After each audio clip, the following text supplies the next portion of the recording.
ಎಲ್ರಿಗೂ ನಮಸ್ಕಾರ. RH factor ಅಂತ ಕೇಳಿದಿರಾ? ಇದು ಕೇಳೋಕೆ ಸ್ವಲ್ಪ ಮೆಡಿಕಲ್ ಟರ್ಮ್ ತರ ಅನಿಸಿದ್ರೂ ಇದನ್ನ ತುಂಬಾ ಸಿಂಪಲ್ ಆಗಿ ಅರ್ಥ ಮಾಡ್ಕೊಳ್ಳೋಣ ಬನ್ನಿ. ಗರ್ಭಾವಸ್ಥೆಯಲ್ಲಿ ಇದು ಯಾಕೆ ಎಷ್ಟೊಂದು ಮುಖ್ಯ ಅನ್ನೋದನ್ನ ಈಗ ನೋಡೋಣ. ಒಂದು ಕಾಲದಲ್ಲಿ ರಕ್ತದ ಗುಂಪುಗಳ ವ್ಯತ್ಯಾಸ ಅಂದ್ರೆ ಅದೇನೋ ದೊಡ್ಡ ರಹಸ್ಯವಾಗಿತ್ತು. ಆದ್ರೆ ಇವತ್ತು ಅದು ತೀರಾ ಸಾಮಾನ್ಯವಾಗಿ ನಿಭಾಯಿಸಬಹುದಾದ ಒಂದು ವಿಷಯ. ಆಧುನಿಕ ವೈದ್ಯಕೀಯ ವಿಜ್ಞಾನಕ್ಕೆ ಧನ್ಯವಾದ ಹೇಳಲೇಬೇಕು. ಇದು ಈಗ ಗರ್ಭಾವಸ್ಥೆಯ ಆರೈಕೆಯ ಒಂದು ಸರಳ ಭಾಗ ಅಷ್ಟೇ. ಹಾಗಾದ್ರೆ ಬನ್ನಿ ಶುರು ಮಾಡೋಣ ನಮ್ಮ ಬ್ಲಡ್ ಗ್ರೂಪ್ ಐಡಿಯಿಂದ. ಈ ಎ ಬಿ ಪಾಸಿಟಿವ್ ನೆಗೆಟಿವ್ ಅಂತೆಲ್ಲ ಹೇಳ್ತಾರಲ್ಲ, ಅಂದ್ರೆ ನಿಜವಾಗ್ಲೂ ಏನು ಅದನ್ನು ಮೊದಲು ತಿಳ್ಕೊಳ್ಳೋಣ. ನೋಡಿ, ಇದನ್ನ ನಮ್ಮ ಐಡಿ ಕಾರ್ಡ್ ತರ ಯೋಚನೆ ಮಾಡ್ಬೋದು. ಎಬಿಒ ಸಿಸ್ಟಮ್ ಅಂದ್ರೆ ಎ ಬಿ ಅಥವಾ ಓ ಇದೆಯಲ್ಲ, ಅದು ನಮ್ಮ ಹೆಸರು ಇದ್ದಂಗೆ. ಅದರ ಪಕ್ಕದಲ್ಲಿ ಬರುವ ಆ ಪ್ಲಸ್ ಅಥವಾ ಮೈನಸ್ ಇದೆಯಲ್ಲ, ಅದೇ ಈ RH ಫ್ಯಾಕ್ಟರ್. ಸಿಂಪಲ್ ಅಲ್ವಾ? ಸರಿ, ಈ ಪ್ಲಸ್ ಮೈನಸ್ ಯಾಕಿಷ್ಟೊಂದು ಮುಖ್ಯ ಆಗುತ್ತೆ? ಯಾಕಂದ್ರೆ ಎಬಿಒ ಗ್ರೂಪ್ನಲ್ಲಿ ವ್ಯತ್ಯಾಸ ಇದ್ರೆ ಅಷ್ಟು ದೊಡ್ಡ ಪ್ರಾಬ್ಲಮ್ ಆಗಲ್ಲ.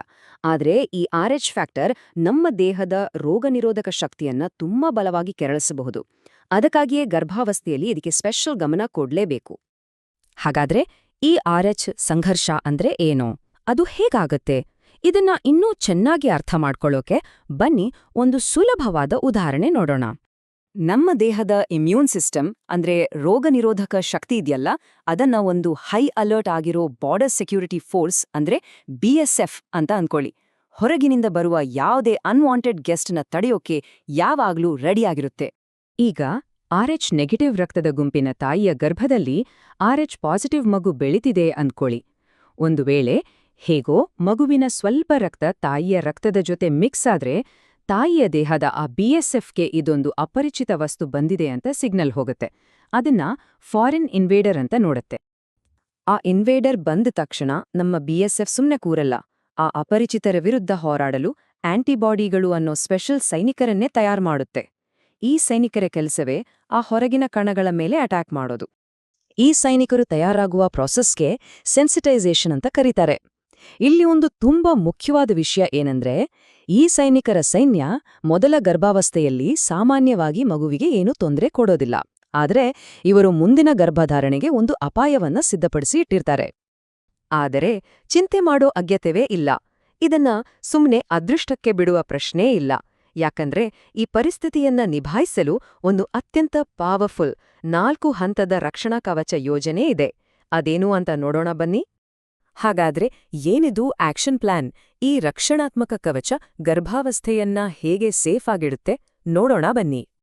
ನೋಡಿ, ಈ ರಕ್ಷಣಾ ಯೋಜನೆ ತುಂಬಾ ಸರಳ ಮತ್ತೆ ಸ್ಟೆಪ್ ಬೈ ಸ್ಟೆಪ್ ಇದೆ. ಮೊದಲನೇದು ICT ಪರೀಕ್ಷೆ. ಇದರ ಮೂಲಕ ತಾಯಿಯ ದೇಹದಲ್ಲಿ ಆ ಸೈನಿಕರು ಈಗಾಗ್ಲೇ ಇದ್ದಾರಾ ಅಂತ ಚೆಕ್ ಮಾಡ್ತಾರೆ. ಎರಡನೇ ಹಂತ 28ನೇ ವಾರದಲ್ಲಿ ಒಂದು ಆಂಟಿ-ಡಿ ಇಂಜೆಕ್ಷನ್ ಕೊಡ್ತಾರೆ. ಇದು ಒಂದು ರೀತಿ ಬೆದುರುಬೊಂಬೆ ತರ ಕೆಲಸ ಮಾಡಿ ಹೊಸ ಸೈನಿಕರು ಹುಟ್ಟುಕೊಳ್ಳದಂತೆ ತಡೆಯುತ್ತೆ. ಮೂರನೇದು, ಮಗು ಹುಟ್ಟಿದ 72 ಗಂಟೆಯೊಳಗೆ ಮಗು RH ಪಾಸಿಟಿವ್ ಆಗಿದ್ರೆ ಇನ್ನೊಂದು ಡೋಸ್ ಕೊಡ್ತಾರೆ. ಇದು ಮುಂದಿನ ಗರ್ಭಧಾರಣೆಯನ್ನ ಸೇಫ್ ಮಾಡುತ್ತೆ. ಕೊನೆಯದಾಗಿ, ಗರ್ಭಾವಸ್ಥೆಯಲ್ಲಿ ಯಾವುದೇ ರಕ್ತಸ್ರಾವ ಅಥವಾ ಪೆಟ್ಟಾದ್ರೆ ತಕ್ಷಣ ಒಂದು ಡೋಸ್ ಕೊಡ್ತಾರೆ. ವೈದ್ಯಕೀಯವಾಗಿ ಇಷ್ಟೆಲ್ಲ ಸ್ಪಷ್ಟತೆ ಇದ್ರೂ RH ಫ್ಯಾಕ್ಟರ್ ಬಗ್ಗೆ ಹಲವಾರು ತಪ್ಪು ತಿಳುವಳಿಕೆಗಳು, ಕಟ್ಟುಕತೆಗಳು ಹರಡಿವೆ. ಬನ್ನಿ ಅದರಲ್ಲಿ ಕೆಲವು ಕಾಮನ್ ಆಗಿರೋ ಮಿತ್ಸ್ ಯಾವುದು ಮತ್ತು ಅದರ ಹಿಂದಿನ ರಿಯಾಲಿಟಿ ಏನು ಅಂತ ನೋಡೋಣ. ಉದಾಹರಣೆಗೆ, ಪಪ್ಪಾಯಿ ಅಥವಾ ಅನಾನಸ್ ತಿಂದ್ರೆ ಈ ಸಮಸ್ಯೆ ಬರುತ್ತೆ ಅನ್ನೋದು ಇದು ಶುದ್ಧ ಸುಳ್ಳು. ನಾವು ತಿನ್ನೋ ಆಹಾರಕ್ಕೂ ರಕ್ತದ ಗುಂಪಿಗೂ ಯಾವುದೇ ಸಂಬಂಧ ಇಲ್ಲ. ಹಾಗೆಯೇ ನನ್ನ ಮೊದಲ ಮಗು ಆರೋಗ್ಯವಾಗಿದೆಯಲ್ಲ, ಹಾಗಾಗಿ ಎರಡನೇ ಮಗುವಿಗೆ ಇಂಜೆಕ್ಷನ್ ಬೇಡ ಅನ್ನೋದು ಕೂಡ ತುಂಬಾ ಅಪಾಯಕಾರಿ. ಯಾಕಂದ್ರೆ ಈ ಇಂಜೆಕ್ಷನ್ ಇರೋದೇ ಭವಿಷ್ಯದ ಮಕ್ಕಳ ರಕ್ಷಣೆಗಾಗಿ. ಕೊನೆಗೆ, ಬೇರೆ ಬೇರೆ ಬ್ಲಡ್ ಗ್ರೂಪ್ನವರು ಮದುವೆ ಆಗೋದು ದೋಷ ಅನ್ನೋ ಮಾತು, ಇದು ಕೂಡ ತಪ್ಪು. ಇದೊಂದು ನಿಭಾಯಿಸಬಹುದಾದ ವೈದ್ಯಕೀಯ ಸ್ಥಿತಿಯಷ್ಟೇ. ಹಾಗಾದ್ರೆ ಸೇಫ್ ಆಗಿರಲು ಮತ್ತು ಸರಿಯಾದ ಸಮಯದಲ್ಲಿ ಆಕ್ಷನ್ ತೆಗೆದುಕೊಳ್ಳಲು ಏನು ಮಾಡಬೇಕು? ಅದಕ್ಕಾಗಿ ಇಲ್ಲಿದೆ ಒಂದು ಸಿಂಪಲ್ ಆದ ಸೇಫ್ಟಿ ಚೆಕ್ಲಿಸ್ಟ್. ಈ ಕೆಲವು ಸಂದರ್ಭಗಳಲ್ಲಿ ತಕ್ಷಣವೇ ವೈದ್ಯರನ್ನು ಕಾಂಟ್ಯಾಕ್ಟ್ ಮಾಡಲೇಬೇಕು. ಯಾವುದೇ ಪ್ರಮಾಣದ ರಕ್ತಸ್ರಾವ ಅಥವಾ ಸ್ಪಾಟಿಂಗ್ ಆದ್ರೆ, ಹೊಟ್ಟೆಗೆ ದೈಹಿಕವಾಗಿ ಪೆಟ್ಟಾದ್ರೆ, ಅಥವಾ 2 ವೀಲರ್ ಆಟೋದಲ್ಲಿ ಹೋಗುವಾಗ ಜೋರಾಗಿ ಜರ್ಕ್ ಆದ್ರೂ ಸರಿ. ಮತ್ತೆ ಒಂದು ವೇಳೆ 28ನೇ ವಾರದ ರೆಗ್ಯುಲರ್ ಇಂಜೆಕ್ಷನ್ ಮಿಸ್ ಆಗಿದ್ರಂತೂ ತಕ್ಷಣ ವೈದ್ಯರನ್ನ ಸಂಪರ್ಕಿಸಿ. ಪ್ರತಿಯೊಂದು ಕ್ಷಣವೂ ಇಲ್ಲಿ ತುಂಬಾನೇ ಮುಖ್ಯ. ಮತ್ತೆ ಇನ್ನೊಂದು ವಿಷಯ ಯಾವಾಗ್ಲೂ ನೆನ್ಪಿರ್ಲಿ, ಈ ರಕ್ಷಣಾ ಕವಚ ಅಂದ್ರೆ ಆಂಟಿ-ಡಿ ಇಂಜೆಕ್ಷನ್ ಸುಮಾರು 99% ಪರಿಣಾಮಕಾರಿ, ಅಂದ್ರೆ ಆಲ್ಮೋಸ್ಟ್ 100%. ಇದು ಆಧುನಿಕ ವೈದ್ಯವಿಜ್ಞಾನ ಕೊಟ್ಟಿರೋ ಒಂದು ಅದ್ಭುತವಾದ ವರ ಅಂತಾನೆ ಹೇಳ್ಬಹುದು.